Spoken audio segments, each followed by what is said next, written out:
Gloire à Dieu. Je vous invite à ouvrir vos Bibles dans l'Évangile de Marc au chapitre 12. L'Évangile de Marc au chapitre 12. Si vous êtes avec nous ce matin et que vous aimeriez suivre dans la parole de Dieu et que vous n'avez pas de Bible papier, que vous aimeriez en avoir une dans vos mains pour suivre avec nous dans le texte, je vous invite à lever votre main tout de suite. On va vous prêter une Bible. Il y a un bénévole derrière qui va vous apporter une Bible. On a une main là-bas, une autre main ici à l'avant. Donc, 2, 3, il y en a une autre derrière là. Gardez votre main bien haut pour que notre bénévole Javan puisse vous apporter une Bible. Si vous n'avez pas de Bible à la maison, on vous la donne. C'est un cadeau qu'on vous fait. Vous pouvez l'apporter à la maison. On veut que chaque personne ait la parole de Dieu entre ses mains. Si vous en avez déjà une, vous pouvez juste la remettre à la table noire à l'arrière en sortant. On va être dans Marc 12 ce matin et on va être au verset 18. On continue notre série dans l'Évangile de Marc. Et on est content qu'il y ait plusieurs visiteurs qui soient venus ce matin pour entendre la personne probablement que vous connaissez qui va se faire baptiser, entendre son témoignage. C'est une joie. J'espère que vous êtes tous dans une bonne église où la parole de Dieu est prêchée, annoncée et que vous pouvez recevoir cette parole-là à chaque semaine. Sinon, mais ça me ferait plaisir d'avoir une discussion avec vous après le service. Marc 12, à partir du verset 18. Ce matin, comme on l'a chanté, vous avez déjà entendu les chants en ce qui concerne la résurrection. On parle de Christ, de sa résurrection, mais on parle surtout du débat qui vient des Sadducéens qui viennent pour confronter Jésus avec la doctrine de la vie éternelle. Et on parle de la vie éternelle ce matin. Et c'est une doctrine qui est fondamentale à notre foi en tant que chrétien évangélique. On croit que Jésus est ressuscité d'entre les morts et on croit que chacun d'entre nous, par la foi en Jésus, nous allons aussi ressusciter avec lui. Le credo apostolique ou le symbole apostolique, qui est la foi, peut-être le plus vieux credo qu'on a décrit, que les premiers chrétiens récitaient ensemble pour se rappeler des bases de la foi chrétienne, il se termine en disant « Nous croyons en la Sainte Église universelle, à la communion des saints, à la rémission des péchés, à la résurrection de la chair et à la vie éternelle. » Et ça fait partie de la foi des chrétiens depuis le début de la première Église. Et on continue de l'annoncer, de le croire, de le prêcher et de se réjouir de cette doctrine-là depuis des générations et encore ici à l'Église d'Oxa à chaque semaine. La réalité, c'est que même si on ne le voit pas en ce moment, il y a un monde spirituel qui existe et même si nos yeux ne voient pas Dieu comme on voit nos frères et sœurs à côté de nous, Dieu est réellement vivant. La vie physique et la vie terrestre n'est pas la seule chose qui existe. Mais il y a une vie après la mort. Et bien que depuis le début de l'Église, une des raisons pour lesquelles on a fait les conciles dans les premiers 300 ans de l'Église pour essayer d'affirmer des doctrines, c'est parce qu'il y avait des gens qui déjà venaient s'opposer à la doctrine de la foi chrétienne. Et donc, on a commencé à se réunir ensemble et à définir, voici ce que la Bible enseigne réellement et voici ce que les chrétiens doivent croire dans le but d'être sauvés. Et depuis le début, il y a des gens qui s'opposent à cette doctrine-là. Et on se dit, mais ça date de longtemps, mais ça date d'encore plus longtemps que ce qu'on pense. Parce que même Jésus est en train de débattre dans le texte d'aujourd'hui contre des Sadducéens, mais encore quelques années avant que eux rencontrent Jésus, que Jésus vienne sur la terre, il y avait déjà des gens qui avaient commencé à s'opposer à la résurrection d'entre les morts et à la vie éternelle. En ce moment, dans notre monde, je ne sais pas si vous êtes au courant ou si vous suivez un peu la métaphysique, où est-ce qu'on s'en va dans nos avancées scientifiques, mais il y a un groupe de chercheurs qui essaie d'étudier les expériences de mort imminente. Est-ce que vous savez ce que c'est, les expériences de mort imminente? C'est des gens qui vont mourir pendant un instant, qui vont être réanimés ou qui vont revenir à la vie peu de temps après, puis eux vont raconter ce qu'ils ont vu pendant cette période de temps où ils étaient morts. Et il y a des chercheurs qui commencent à étudier ça parce qu'ils se disent mais la puissance des religions puis la puissance des chrétiens, c'est qu'ils proclament qu'il y a quelque chose qui vient après la mort, ils proclament qu'il y a une vie éternelle, ils proclament qu'il y a vraiment une éternité qui existe, mais il n'y a pas de moyen de prouver ça ou non. Donc, si on est capable d'étudier les expériences de mort imminente puis de qu'est-ce qui se passe après qu'une personne est décédée, on peut peut-être venir défaire ce mystère-là puis prouver que le christianisme est faux. Frères et sœurs, ils vont chercher longtemps. Parce qu'il y a un monde auquel on ne peut pas accéder avant la mort. Mais il y a une réalité, c'est que la vie éternelle est vraie. Et chacun d'entre nous, un jour, on va se présenter devant le Seigneur. Et je veux vous inviter, à travers le texte d'aujourd'hui, à prendre en considération cette réalité-là. À prendre en considération que la vie que vous vivez en ce moment sur la terre n'est pas la fin. Le jour où vos yeux vont se fermer dans la tombe. Mais tu sais ce que je croyais, avant d'être chrétien, j'étais annihiliste. Je croyais qu'on meurt et c'est terminé, il n'y a plus rien après, je nourris les vers puis ça finit là. Pour moi, c'était satisfaisant parce que le mode de vie que je menais me garantissait que ce n'était pas pour être beau après la mort.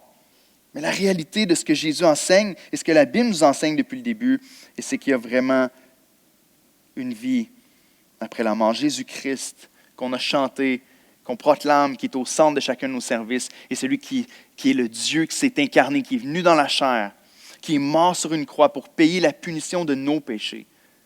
Parce que nous, on a péché. Christ a pris sur lui cette punition-là pour que nous, on puisse être libérés, qu'on puisse être réconciliés avec le Père et vivre dans la vie éternelle. Jésus, celui qui est venu du paradis pour s'humilier, nous faire connaître la réalité de la vie éternelle, qui est mort, qui a été enterré, et 3 jours plus tard, Jésus est ressuscité d'entre les morts. On peut faire des recherches tant qu'on veut de métaphysique pour voir des expériences de mort imminente, mais dans toute l'histoire de l'humanité, il y en a juste un qui est revenu d'entre les morts puis qui peut nous parler de ce qui est vraiment de l'autre côté. Et c'est Jésus-Christ. Et Jésus nous enseigne aujourd'hui dans le texte qu'on va voir ce qui se passe lorsque nos yeux se ferment dans la mort. Frère et sœurs, c'est la question la plus importante que tu peux te poser dans ta vie. Est-ce que la vie éternelle est réelle ou non? Parce que ça change tout. Ça change tout sur la manière dont tu vas vivre ta vie maintenant. Ça change tout sur la manière dont tu dois te préparer à ton dernier jour. Paul va dire même en 2 Corinthiens 15 que toute notre foi dépend de la résurrection. L'apôtre Paul lui-même va dire en 2 Corinthiens 15 que si la résurrection des morts n'est pas vraie, notre foi est vaine, est inutile. Ça ne nous sert à rien de croire si Jésus n'est pas vraiment ressuscité d'entre les morts. Donc, ce n'est pas étonnant que les gens s'attaquent à cette doctrine-là, puis s'attaquent à la réalité de la résurrection, et même dans le texte qu'on voit aujourd'hui. Donc, il n'y a aucune réflexion plus importante, il n'y a aucune chose sur laquelle tu dois réfléchir autant que celle-là et arriver à une conclusion. Et je t'invite à considérer le texte qui est devant nous. Donc, gloire à Dieu que tu sois là ce matin. Gloire à Dieu que tu sois venu entendre la parole de Dieu ce matin. Mais je veux prier tout de suite pour que l'Esprit de Dieu puisse faire son œuvre dans ton cœur. Ma prière pendant toute la semaine, alors que je préparais le message, c'est de dire, Seigneur, fais en sorte que plusieurs personnes qui vont être là dimanche matin ne puissent pas endurcir leur cœur face à la vérité de la parole, mais reçoivent ta vérité et soient changés. Donc, je veux prier tout de suite et demander au Seigneur de m'aider à proclamer ce message-là. Je vous invite à courber votre tête avec moi. Seigneur Dieu, je m'approche de toi ce matin, avec mes frères et sœurs, avec ton peuple, avec l'Église d'Oxa, avec nos visiteurs, Seigneur, plusieurs croyants, avec des gens qui sont ici aujourd'hui qui ont probablement laissé de côté cette question-là depuis longtemps. Peut-être d'autres que ça n'intéresse pas du tout. Peut-être d'autres qui se disent que le jour où je me présenterai devant Dieu, je m'arrangerai avec lui. Seigneur, je veux te prier ce matin, que ta parole soit proclamée, que ta vérité puisse toucher les cœurs, que ton esprit fasse ce que seul ton esprit est capable de faire dans chacune de nos vies. Mets devant nos yeux la réalité de la vie éternelle. Convainc-nous, je t'en prie, par ta parole. Seigneur, je te prie qu'il y ait des gens qui repartent d'ici ce matin libres. Viens fortifier encore le cœur de chacun de tes enfants qui sont ici et peut-être passent par des temps difficiles. Peut-être ont de la difficulté à passer à travers certaines épreuves. Peut-être se demandent si ça vaut encore la peine de continuer.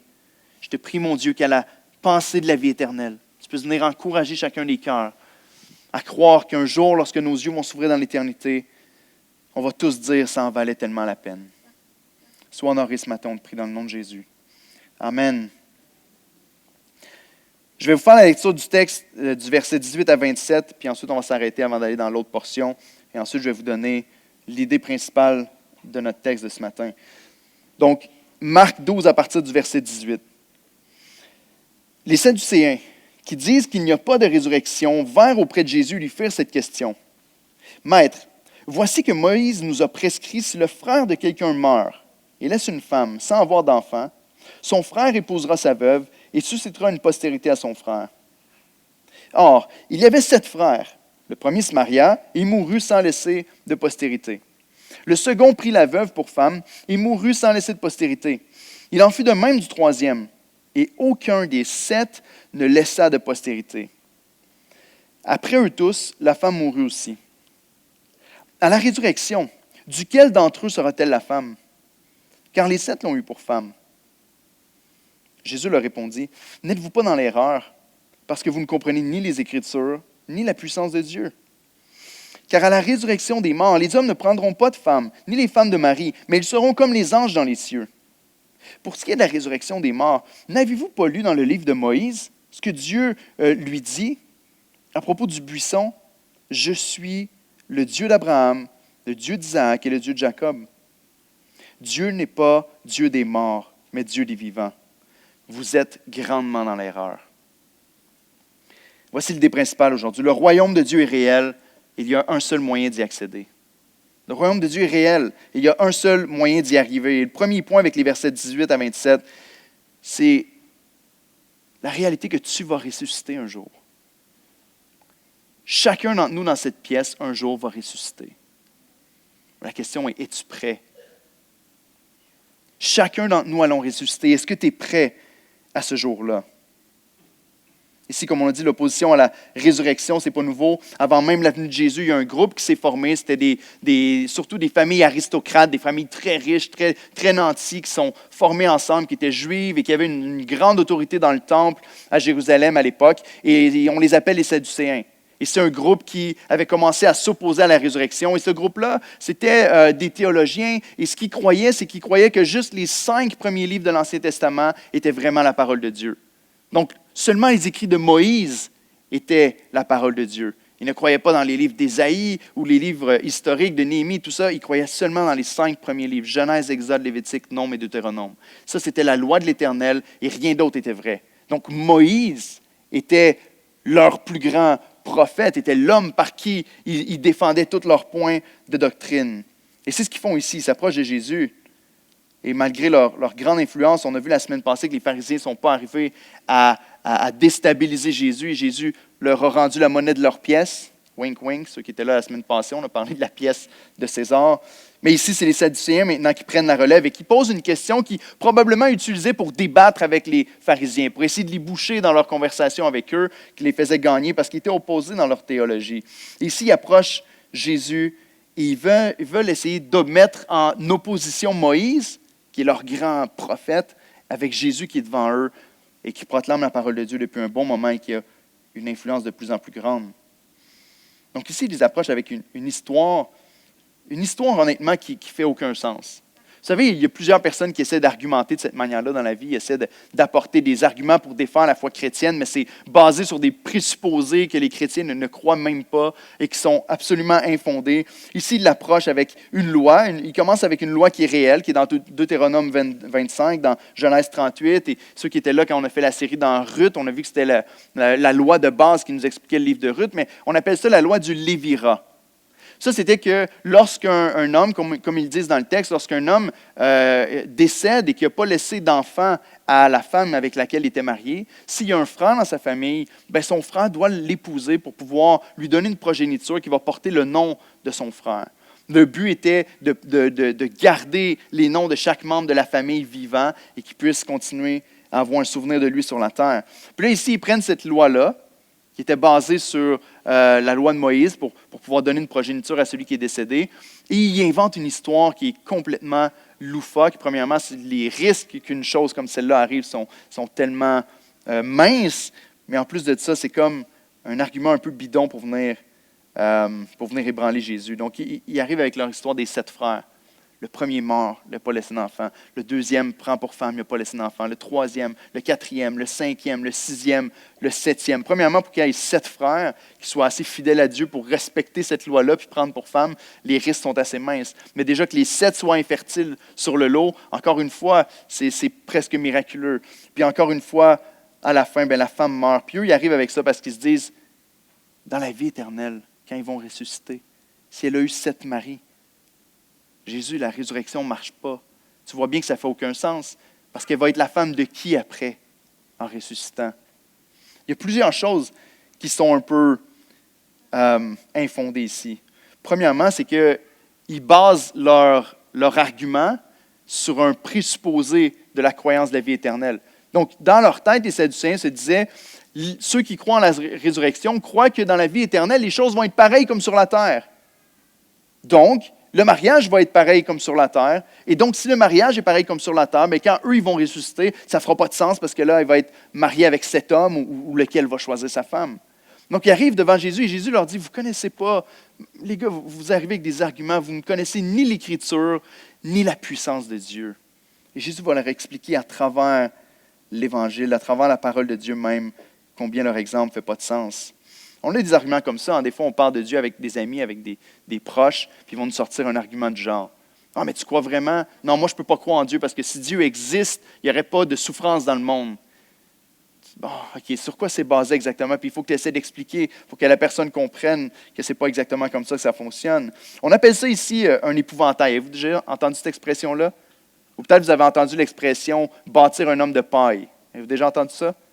Quand tu as des débats avec quelqu'un, quand tu viens combattre un épouvantail, c'est un sophisme ou un paralogisme, pour ceux qui connaissent le mot, qui consiste à présenter la position de son interlocuteur d'une manière exagérée ou en la déformant ou en simplifiant à l'excès afin de donner l'impression que leur position est indéfendable.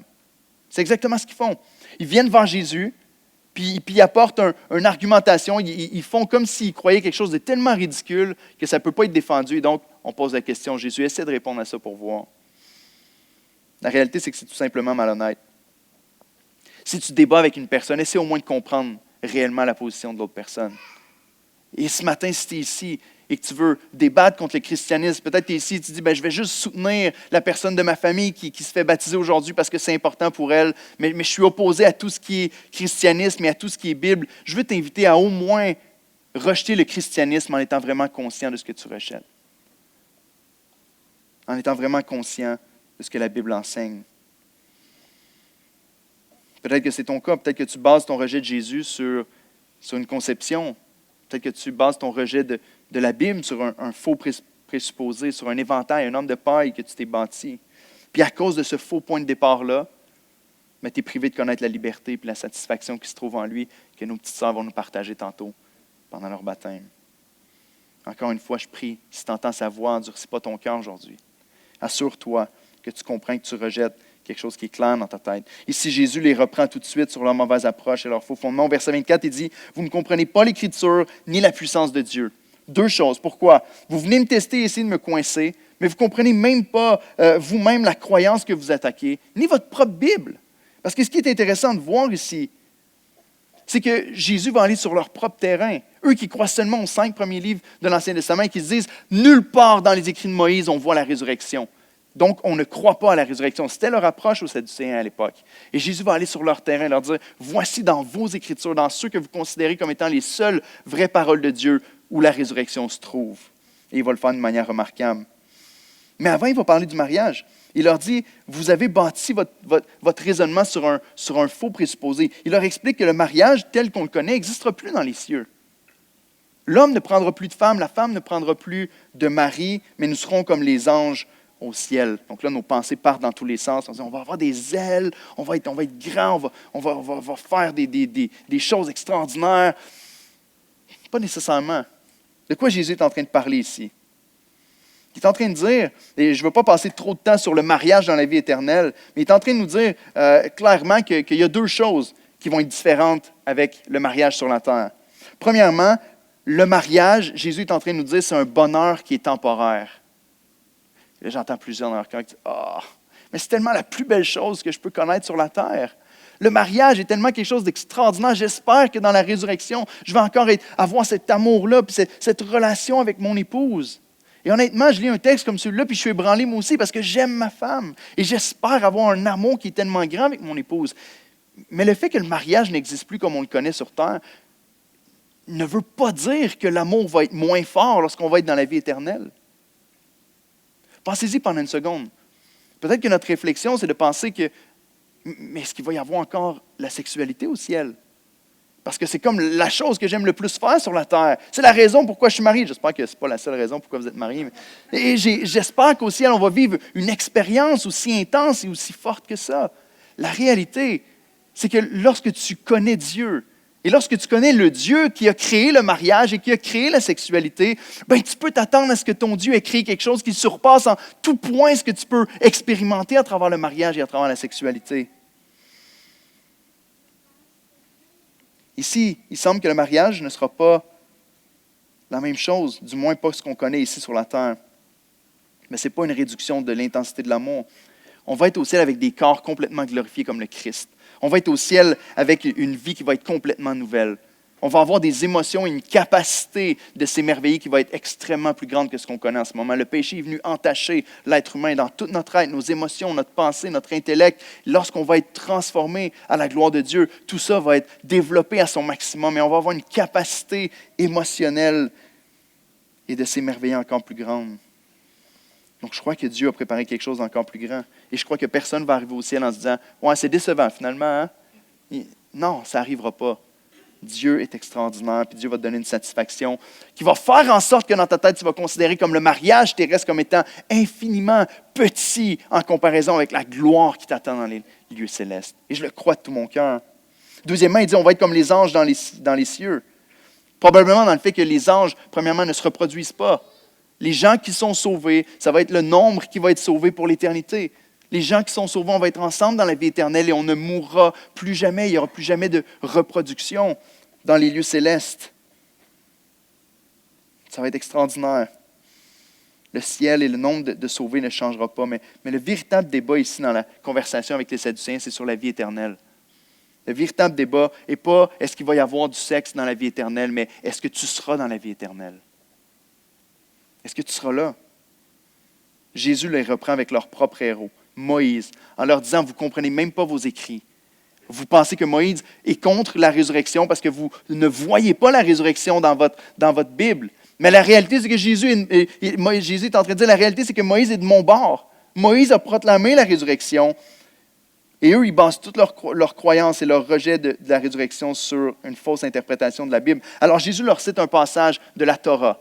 Il leur cite un passage de l'Ancien Testament qui est un des passages les plus connus pour le peuple juif à l'époque. Et même la plupart d'entre vous connaissez probablement ce passage où il y a un buisson ardent. Qui ne connaît pas le passage du buisson ardent? Hein? Tout le monde? Vous êtes gênés de lever la main. Il y a un buisson, à un moment donné, Moïse, il se promène dans le désert, puis il voit un buisson qui est en feu. Un buisson qui est en feu, il y a un feu au milieu du buisson. Mais il y a une chose extraordinaire, c'est que Moïse regarde le buisson, puis il commente en disant, il y a un feu au milieu du buisson, mais le buisson ne se consomme pas. Le buisson n'est pas en train de brûler. J'allais dire, essayez-le à la maison. Non, essayez-le pas à la maison. Mais peu importe le buisson dans lequel vous allumez un feu, le buisson va brûler.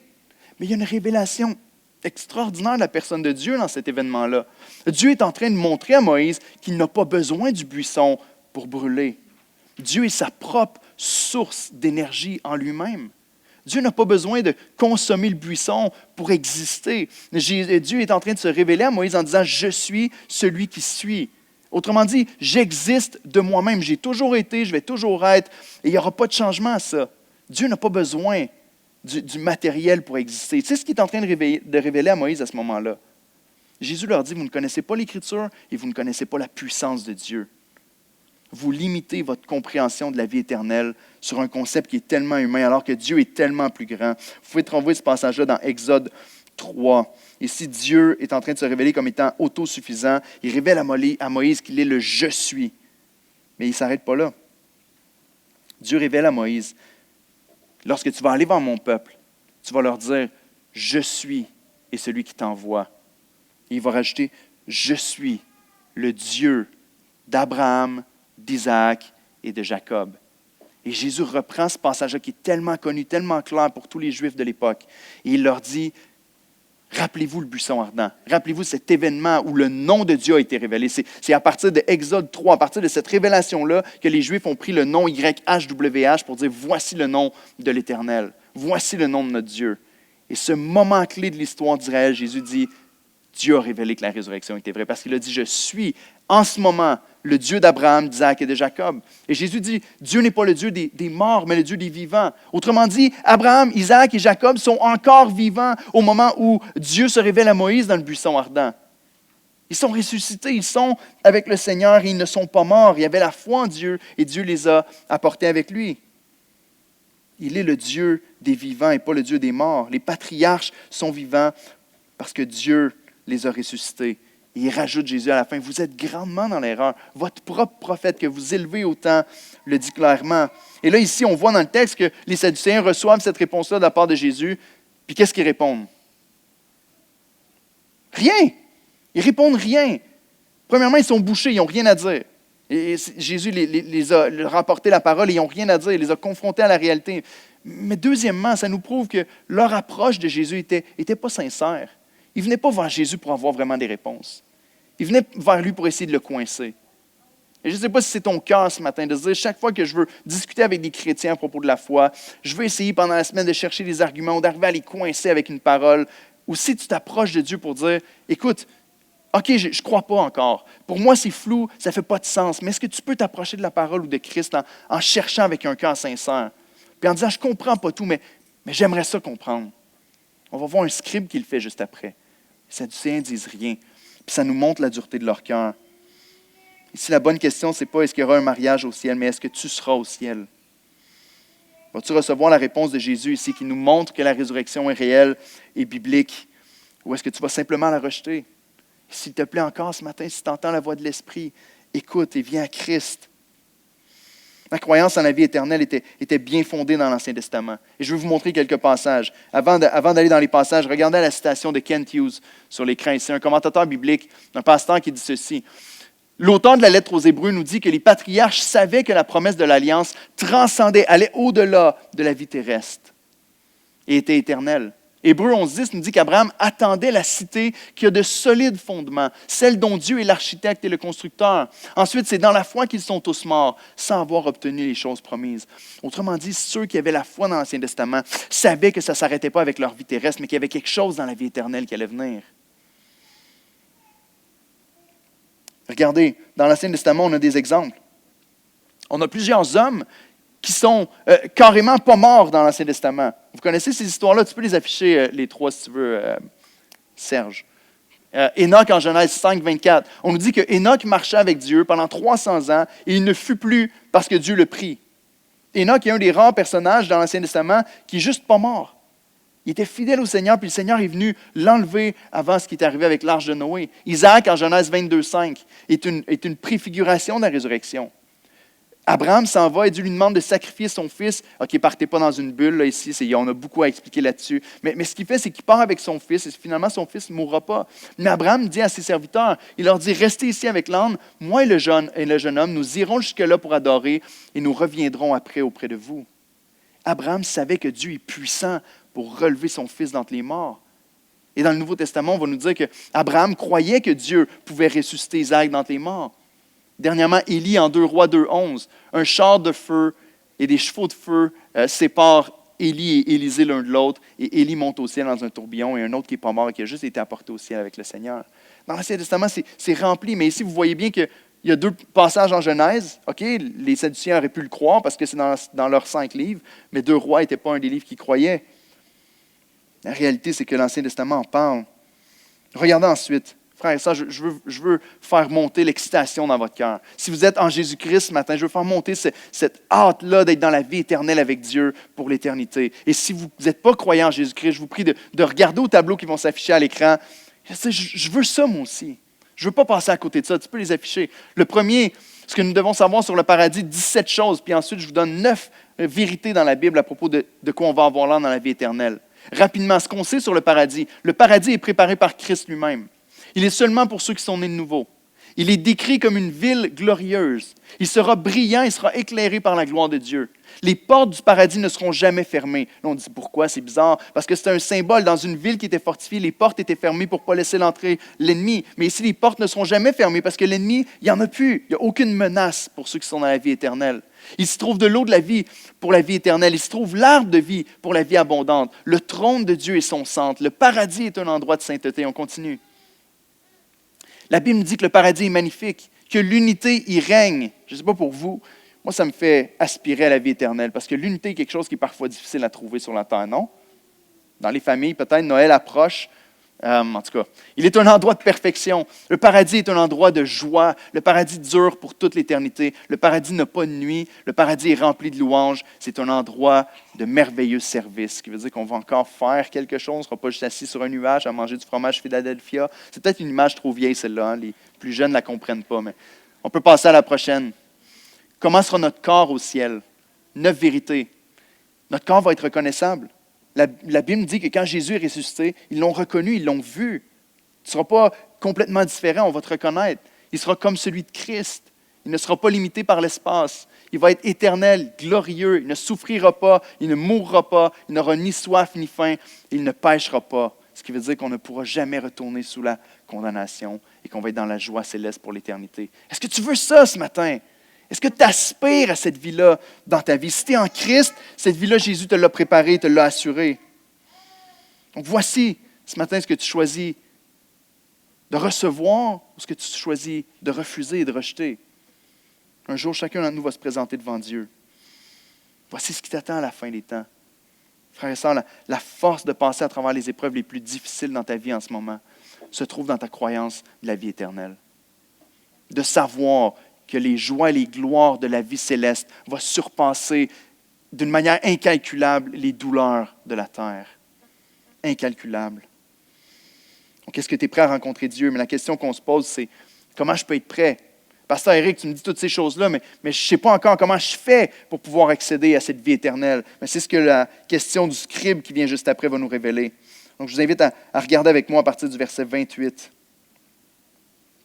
Peut-être que notre façon de comprendre, et peut-être qu'un bon juif à l'époque pouvait entendre Jésus parler et se dire, si je veux entrer dans la vie éternelle, il faut que je trouve dans l'Écriture les meilleures actions que je peux faire, les meilleures lois, les lois les plus importantes. Si j'applique ces lois-là, peut-être que le Seigneur va me considérer digne d'entrer dans la vie céleste. Peut-être que sur terre, tu te dis, je n'ai pas besoin de croire en Dieu. Tant que je m'arrange pour que mon niveau de bonne action surmonte mon niveau de mauvaise action, mais quand je vais arriver devant Dieu, il va dire, dans la balance, tu n'es pas pire une bonne personne, viens, entre dans la vie éternelle. La réalité, c'est que ça ne marche pas comme ça. Un seul péché suffit pour te mettre sous la condamnation et aucune bonne œuvre peut changer ça. Je veux dire, on peut essayer la même expérience dans une cour de justice. Si tu arrives devant le juge en disant, puis le juge dit, on va te condamner à prison à vie, tout ça, puis tu dis, écoute, juge, j'ai tué une personne. Je veux dire, c'est pas grand-chose. J'ai fait des œuvres communautaires, j'ai donné toute ma fortune aux œuvres de charité, j'ai aidé des gens à sortir, j'ai sauvé une personne même qui était tombée à l'eau. Un meurtre, c'est pas, si tu le mets en balance, c'est pas si pire. Est-ce que ça fait du sens? Non. De la même manière devant Dieu, un seul péché suffit pour nous condamner. Donc, comment on fait pour entrer dans la vie éternelle? Regardez à la question du verset 28, et c'est ce que le scribe demande. Le scribe qui les avait entendus discuter, sachant que Jésus avait bien répondu aux Sadducéens. Donc déjà, il y a une approche plus humble. Et lui demandant quel est le premier de tous les commandements.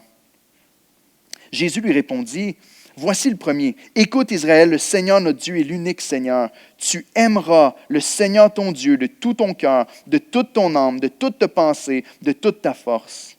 Et voici le second. Tu aimeras ton prochain comme toi-même. Il n'y a pas d'autre commandement plus grand que ceux-là.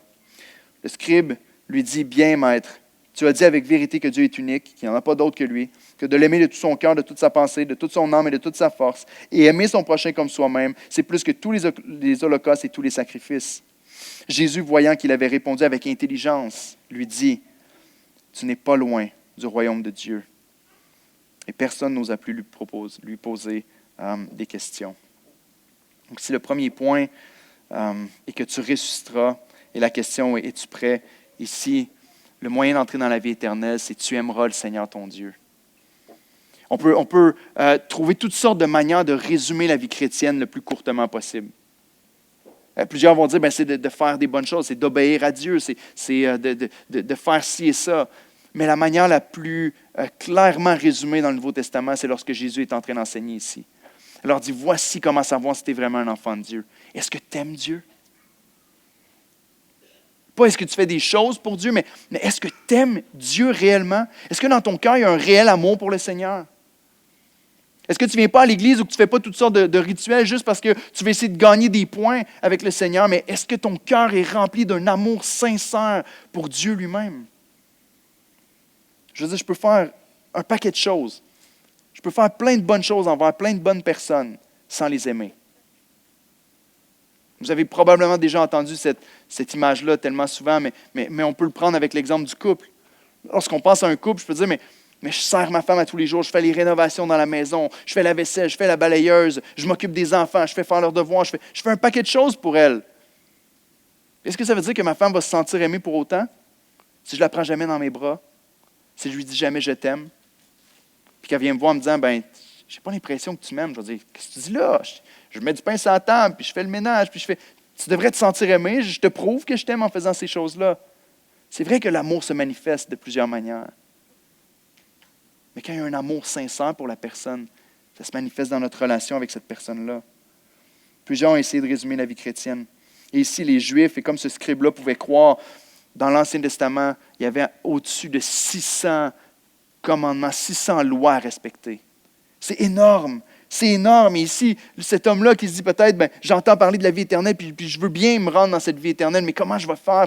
Fait qu'il vient vers Jésus et il dit, c'est quoi, Seigneur, le plus grand commandement? C'est quoi le plus important? Je m'occuperai des autres plus tard, mais si je respecte le plus grand, peut-être que Dieu va m'accepter. Et Jésus lui répond ceci, il lui dit, voici le plus grand. Le plus grand, c'est que tu vas aimer Dieu de tout ton être. Et le deuxième, il en donne plus pour son argent, le deuxième, c'est que tu vas aimer ton prochain comme toi-même. Et la réponse que Jésus est en train de lui donner n'est pas un ordre hiérarchique de commandement. Ce n'est pas de dire, t'aimes Dieu, ensuite t'aimes ton prochain, ensuite tu ne commets pas d'adultère, ensuite tu ne fais pas ci, tu ne fais pas ça. Ce que Jésus est en train de dire, c'est qu'il y a un commandement qui est au-dessus de tous les autres, ou plutôt un commandement sur lequel tous les autres sont accrochés, ou un commandement qui est le fondement de tous les autres commandements. Que si tu obéis à ce commandement-là, si cette réalité-là de l'amour pour Dieu est dans ta vie, tous les autres commandements vont se mettre en place automatiquement. Et quand tu regardes aux 10 commandements, tu le vois clairement. Si tu aimes Dieu de tout ton cœur, assurément, tu vas aimer ceux qui ont été créés à l'image de Dieu. Donc le fait d'aimer son prochain comme soi-même est un commandement qui découle directement du grand commandement d'aimer Dieu de tout son être. Ici, il commence en disant qu'on a juste un Dieu, puis on le croit aussi. On est monothéiste, on croit qu'il y a le Père, le Fils et le Saint-Esprit, mais que ce n'est pas 3 dieux, mais un Dieu. Un Dieu qui existe de toute éternité en 3 personnes. Et Jésus dit, c'est ce Dieu-là que tu dois adorer. Ici, la liste change dans le Nouveau Testament, dans différents évangiles.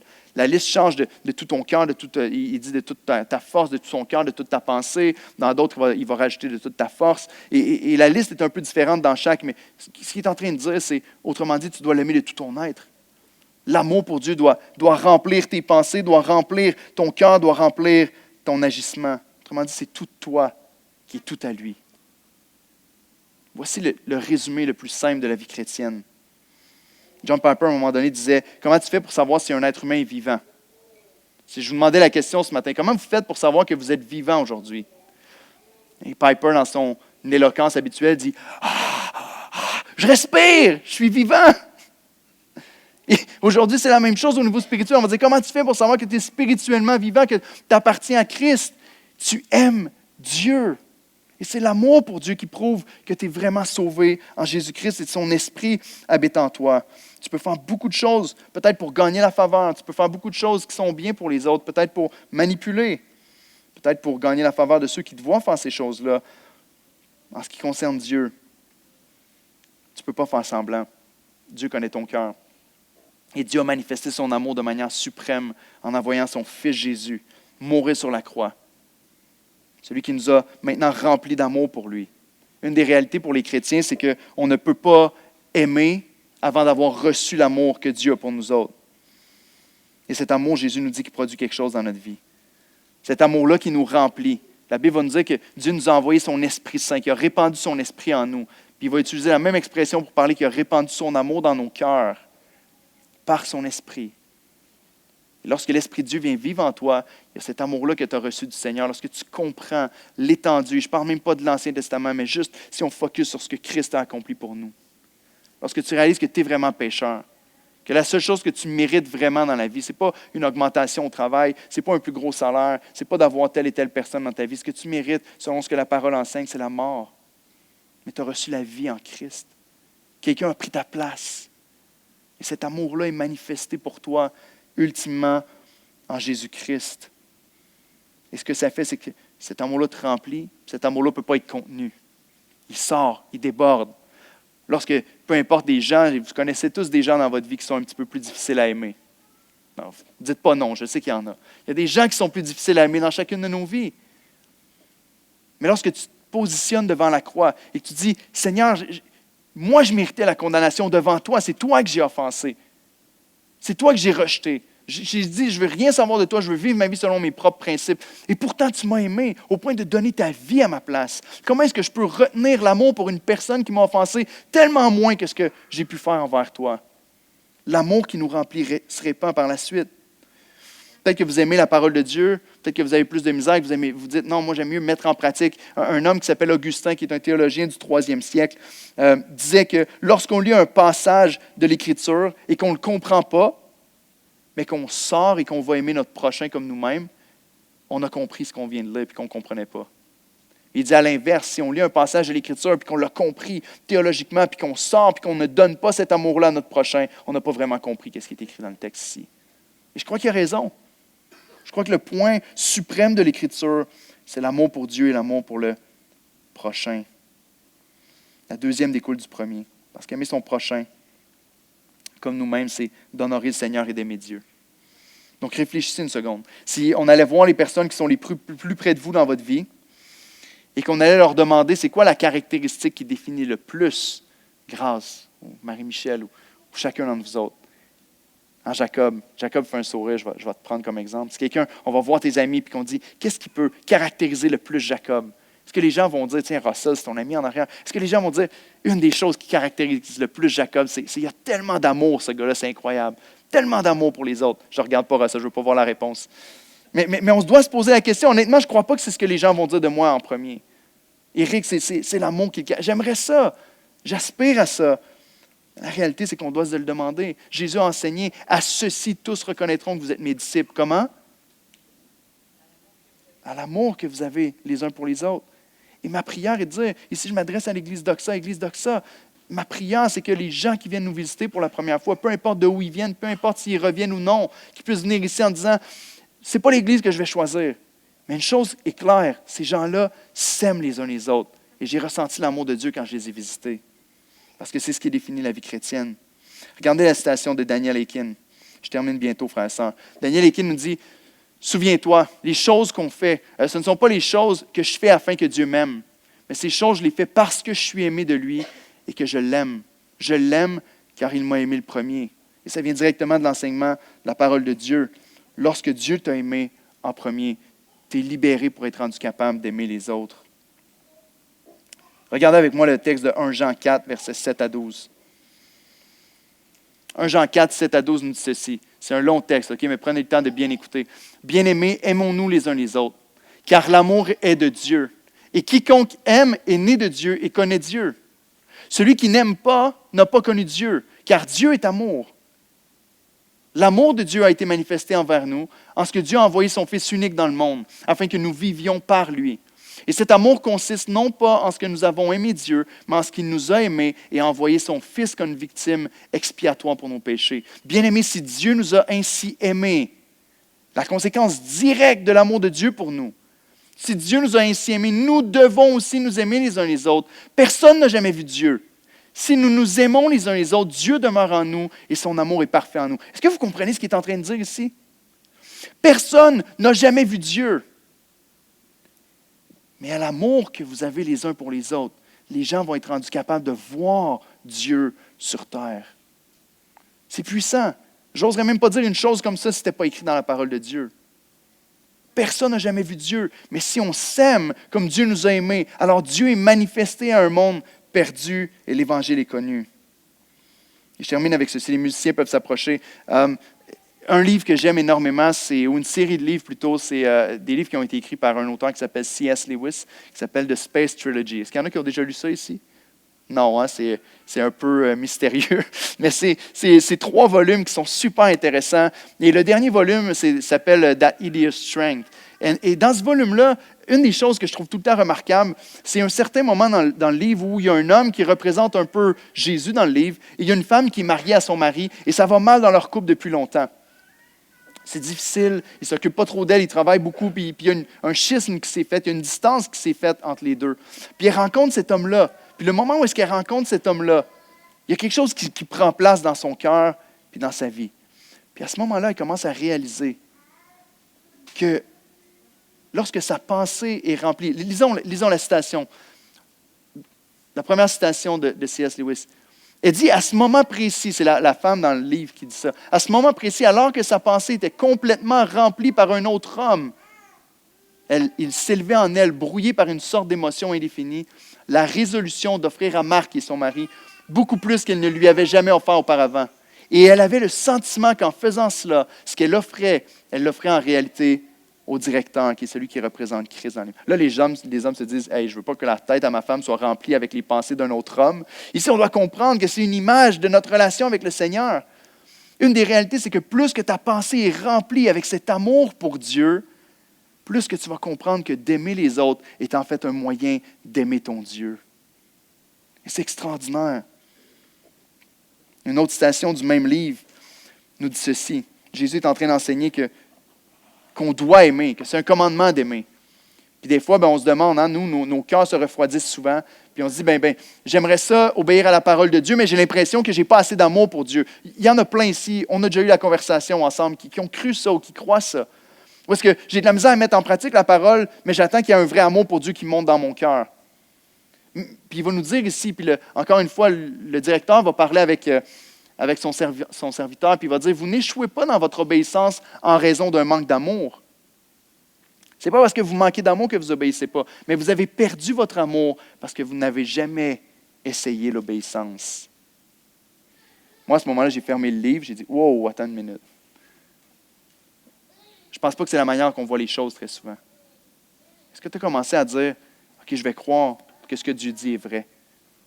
Je ne vais pas attendre qu'il y ait une passion puis un amour qui s'élève dans mon cœur, mais je vais commencer à vivre selon ce que Dieu m'appelle à vivre. Fais le test, puis dis-moi s'il n'y a pas cet amour qui remplit ton cœur par la suite. Parce que ce que Dieu nous enseigne est la vérité. C'est le bon chemin. On a 2 jeunes femmes ce matin, puis je vous invite à aller vous préparer déjà, qui ont pris cette décision-là. 2 jeunes femmes que leur cœur a été touché puis a été changé par cet amour-là de Dieu. Vous allez l'entendre par leur propre bouche. Mais ces 2 jeunes femmes que Christ est venu changer leur vie, que Christ s'est manifesté à elles, puis maintenant elles-mêmes peuvent dire « Le Seigneur est le trésor de mon cœur, le Seigneur est le joyau de ma vie. » Et parce que j'aime Jésus, mais ce matin, elles veulent vous faire entendre qui est ce Jésus-là pour elles et qu'est-ce qu'il a fait dans leur vie. Et je veux vous inviter, la phrase avec laquelle Jésus termine de parler aux Sadducéens, c'est au scribe plutôt à la fin. Il va répéter les paroles de Jésus, puis il va dire « Tu as raison, Jésus, c'est ça, c'est ça. » Puis Jésus va lui dire « Tu n'es pas loin du royaume de Dieu. » La question que l'auteur Marc est probablement en train de poser au lecteur, c'est que peut-être le lecteur se pose la question ce matin. Toi, tu es où par rapport au royaume de Dieu? Il n'est pas loin parce qu'il comprend cet amour-là envers Dieu. Mais il n'a pas encore saisi que Jésus devant lui était Dieu fait chair, était son Messie. Mais ce matin, peut-être que tu es dans la même situation. Peut-être que tu entends le message aujourd'hui et tu te dis « je ne sais pas ce qui manque. Peut-être que tu n'es pas loin du royaume de Dieu. » Je t'invite à prier. Je vais prier tout de suite pour vous. Mais je vous invite à considérer profondément ce que nos sœurs vont nous partager ce matin. Ce n'est pas une histoire écrite d'avance, ce n'est pas un récit inventé. C'est des vies réelles qui ont été changées par un Dieu réel. Je vous invite à considérer que Dieu peut faire la même chose dans votre vie. Donc, prions ensemble. Seigneur Dieu, je te remercie pour ta grâce dans nos vies. Merci pour l'Évangile. Merci pour ta parole. Ce matin, je veux te prier qu'il puisse y avoir une foi qui s'élève dans chacun de nos cœurs, que la vie éternelle est réelle. Que ce n'est pas quelque chose qui a été inventé par les hommes pour essayer de contrôler une masse. Si c'était ça, Seigneur, le message ne serait pas qu'on doit s'aimer les uns les autres plus que tout est aimé. Mon Dieu, je te prie que tu puisses sauver, que tu puisses venir par ton esprit dans la vie de plusieurs personnes et que l'amour de Dieu puisse remplir le cœur de plusieurs personnes et qu'on voit devant nos yeux, qu'on soit capable de voir Dieu lui-même de plus en plus à travers tes enfants qui mettent en pratique cet amour-là.